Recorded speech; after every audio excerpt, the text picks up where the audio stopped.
On a quiet spring morning in Oklahoma, a 10-year-old boy picked up the phone and dialed 911. My parents and my brothers, they're all dead. When police arrived at the Candy family home, what they found was worse than anyone imagined. A mother, 3 sons, all shot dead in cold blood. The father, Jonathan Candy, the smiling man who told jokes at work, helped neighbors with yard work, and made his kids laugh, was lying beside them, dead from a self-inflicted gunshot wound. But one child was left alive. Why? Why did a man who loved his family take their lives, and then choose to spare one? What darkness was hiding beneath his smile, and how did no one see it coming? This is the story of the Candy family massacre, a tragedy that shattered a family, a community, and everything we thought we understood about the people next door. To anyone looking in from the outside, the Candy family was the picture of small-town happiness. They lived in Yukon, Oklahoma, a quiet suburban community not far from Oklahoma City. Their home sat on Check Hall Road, lined with trees, a white porch, and a basketball hoop in the driveway. It looked like the kind of place where holidays were celebrated with neighborhood barbecues, where kids biked to school and families waved to one another from across the street. Jonathan Candy, 42, was the father, cheerful, well-liked, and always smiling. He worked part-time at the Paycom Center, a venue that hosted concerts, sports games, and events for the Oklahoma City Thunder. His co-workers described him as the funny one, someone who always lightened the mood, even during long shifts.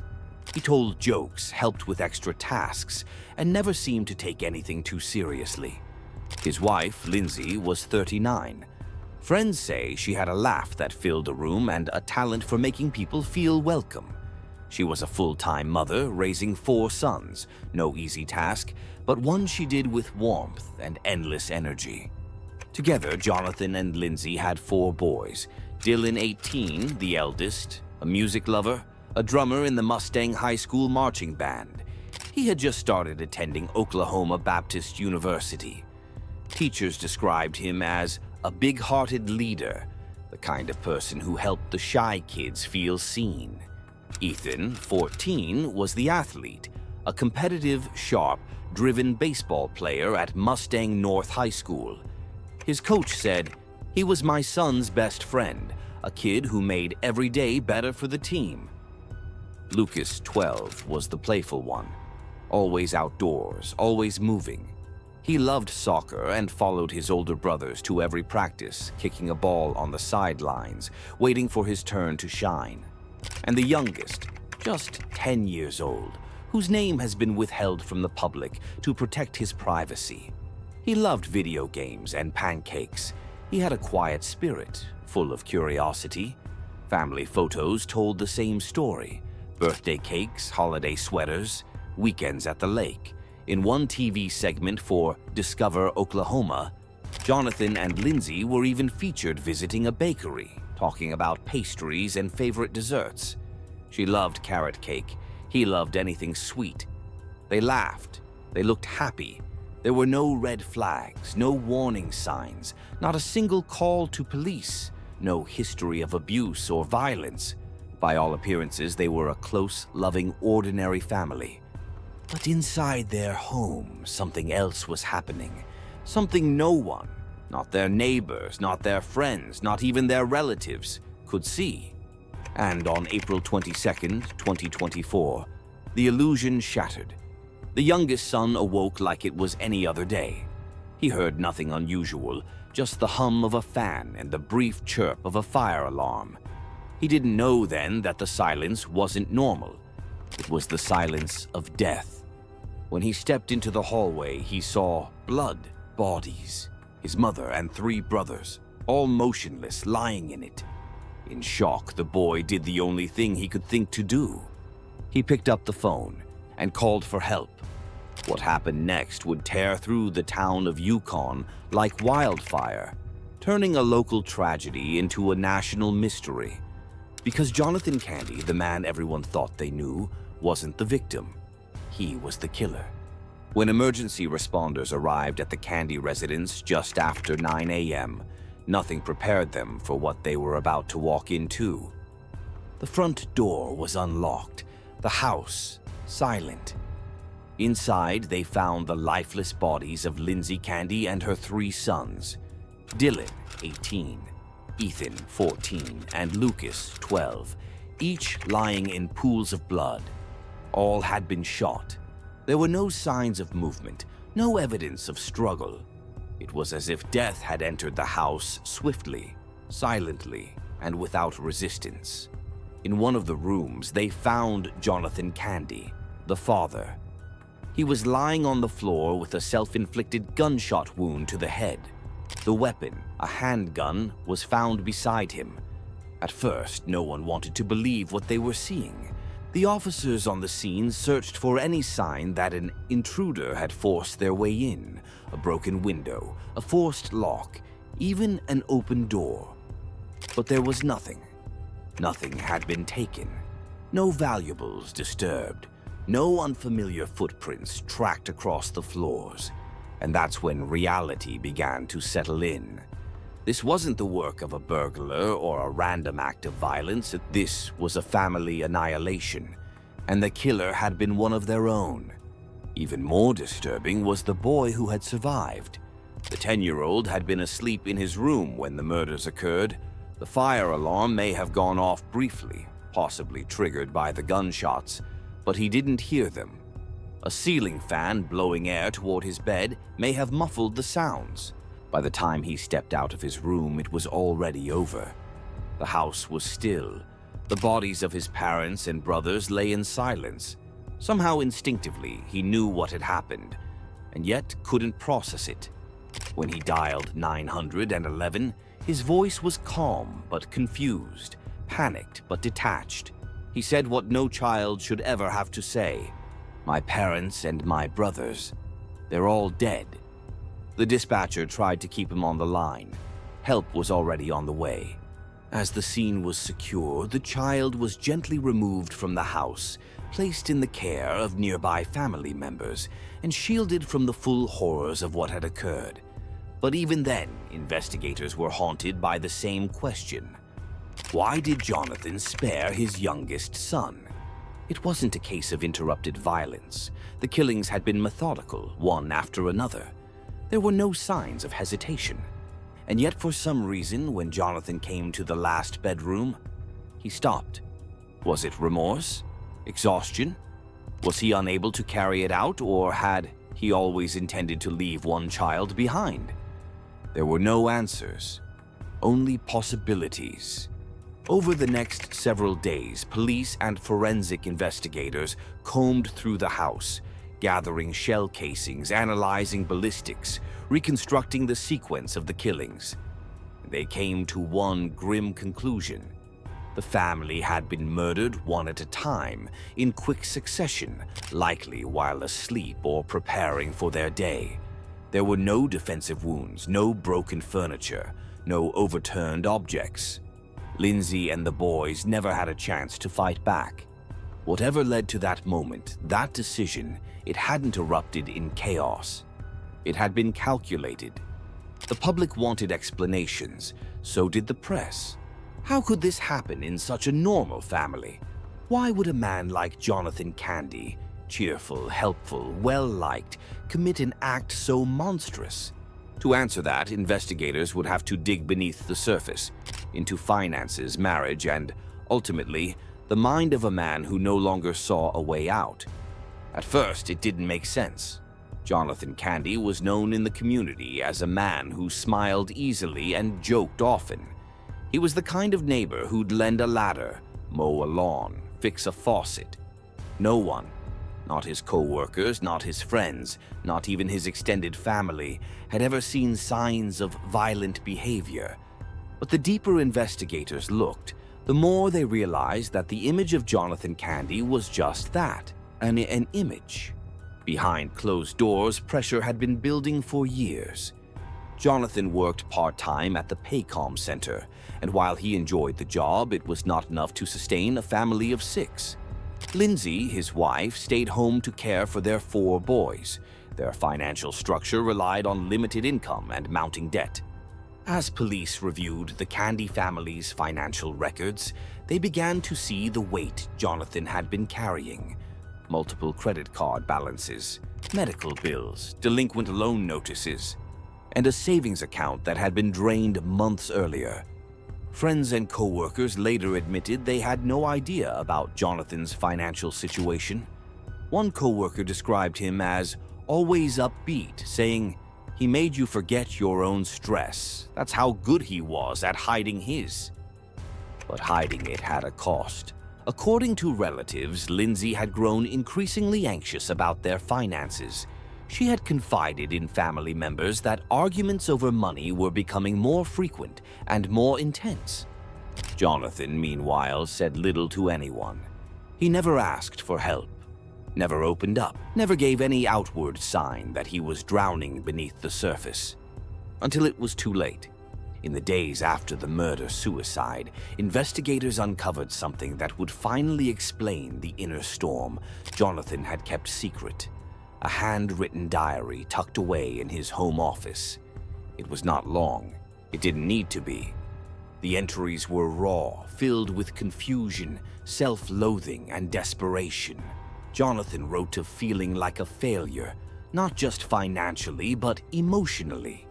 He felt invisible, irrelevant, and not the man Lindsay once loved.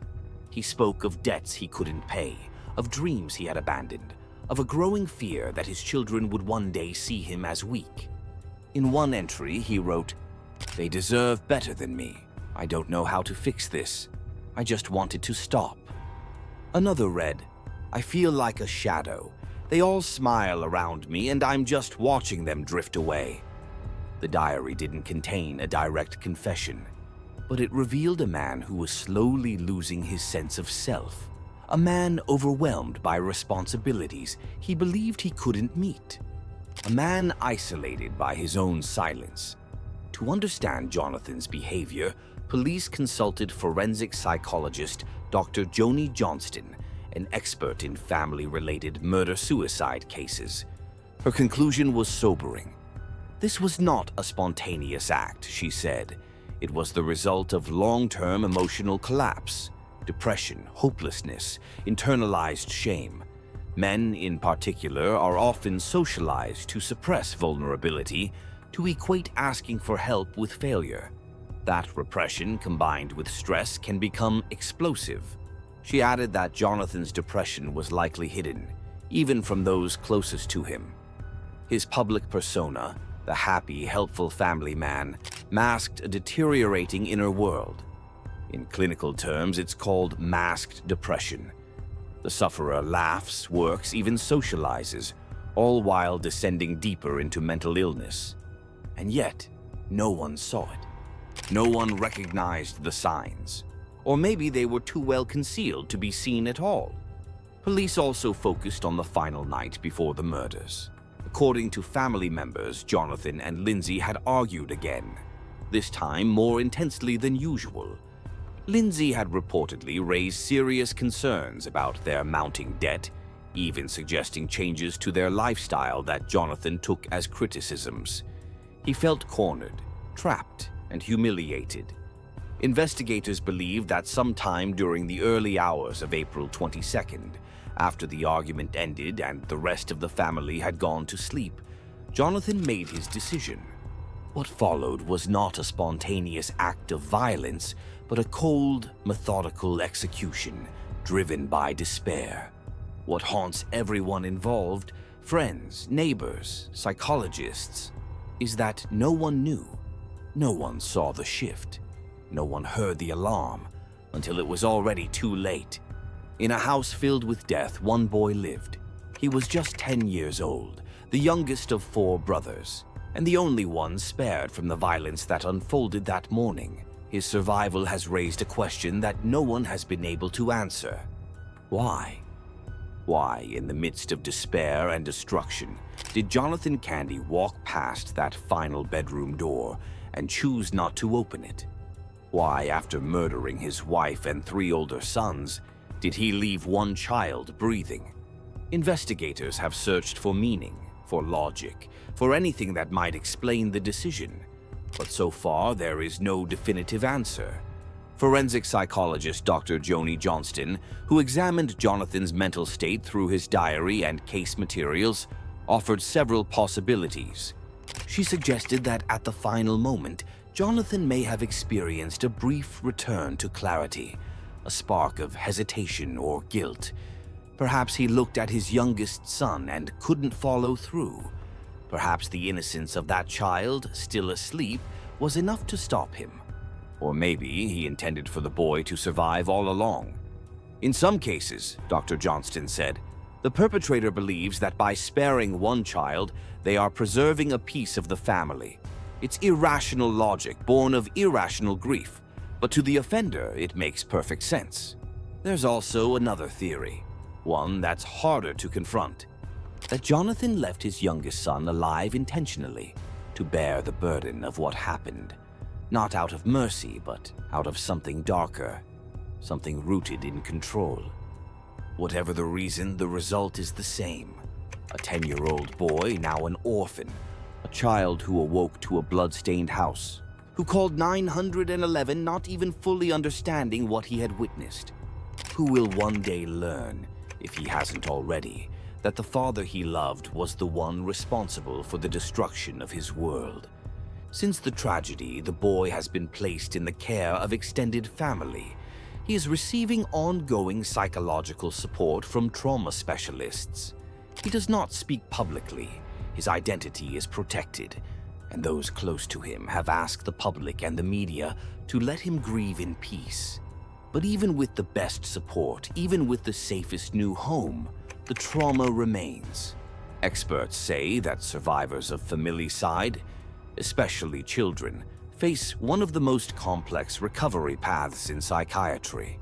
The grief is tangled, the guilt is misdirected, the fear of abandonment, the confusion over love and violence can echo for decades. It is not just the loss of a parent, said one child psychologist. It is the loss of both parents, one to death and the other to betrayal. In the weeks following the massacre, the Yukon community rallied around the boy. Vigils were held, GoFundMe pages were launched, tens of thousands of dollars were raised for his care, education, and therapy. But no amount of money could rebuild what was lost. Friends of the Candy family were left numb. Teachers wept in classrooms, coaches mourned their players. Neighbors questioned everything they thought they understood about the quiet man down the street. And through it all, one boy lived, left behind to carry the weight of a story he never asked to be part of. Whether Jonathan's decision was an act of mercy or a final twist of cruelty, no one may ever know. What we do know is this. In a moment of darkness, one small light remained, and now the focus must shift from the man who caused the pain to the child who must learn to survive it.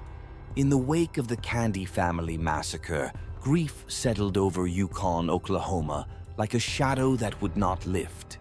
For weeks, the streets were lined with flowers, candles, handwritten notes, photos of Dylan with his marching band, Ethan in his baseball uniform, Lucas always grinning, Lindsay's smile forever stilled, and Jonathan, once known for his jokes and helpfulness, now remembered only as the man who ended it all. The funerals came quickly. They had to. 3 young boys, their mother and their father, buried days apart. The youngest son, too young to carry a coffin, stood among mourners, silent. He will never forget what he saw. The community searched for answers. Churches hosted forums on mental health. Schools brought in counselors. Local media aired interviews with psychologists trying to explain the psychology of murder-suicide, of hidden depression, of the silent collapse that happens behind smiling faces. But even with every theory explored, every angle investigated, some questions remained unanswered. Why did no one see the signs? Why didn't Jonathan ask for help? Why did he leave one child alive? investigators closed the case with a clear conclusion: murder-suicide with financial strain, depression, and internalized shame listed as contributing factors. But they were honest about what they couldn't prove. There was no manifesto, no suicide note, only a diary filled with fractured thoughts, only silence where there should have been screams. Dr. Joanna Smith, another forensic psychologist brought in after the case, offered a chilling summation. Men like Jonathan often feel like they're wearing two lives, the one everyone sees and the one they're drowning in. And when those two lives become impossible to balance, they break. Not always outwardly, sometimes completely silently, until the breaking point comes and it's irreversible. What makes the Candy case so devastating is how ordinary everything seemed. No criminal history, no threats, no violence, just quiet suffering. And then an explosion. The tragedy has left a permanent scar on the community, and on the only survivor, a boy who must grow up asking questions that no one can answer. Why didn't my father love us enough to stop? Why did he choose me to live? He will grow older, and at some point he'll understand it all. Or at least he'll try to. And as he tries to build a life of his own, he will carry the memory of everything that came before. The love, the laughter, and the night it all disappeared. The case of the Candy family isn't just a story about murder. It's about invisible weight. The weight of expectations, the weight of silence, the weight of what happens when help is never asked for and never offered. If you or someone you know is struggling, say something. Ask the question. Make the call. Because sometimes the people who seem the happiest are the ones hurting most. This was the story of the Candy family, a tragedy that left one child alive and left the rest of us asking why.